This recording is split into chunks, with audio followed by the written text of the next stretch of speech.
Hey guys, Awesomedoggy88 here, back with another bad food review. Now, I have heard you guys' stuff, and so now a bad food review will be, from now on, called Dumb Review with Aaron. So, yeah. Today we got pink lemonade. I can't remember the brand.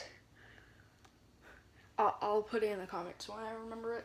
And I also made myself a sandwich, just in case this is horrible. So, here we go.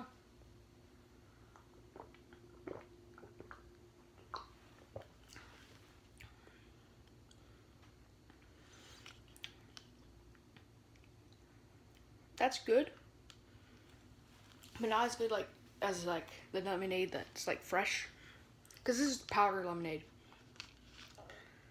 Basically, it's just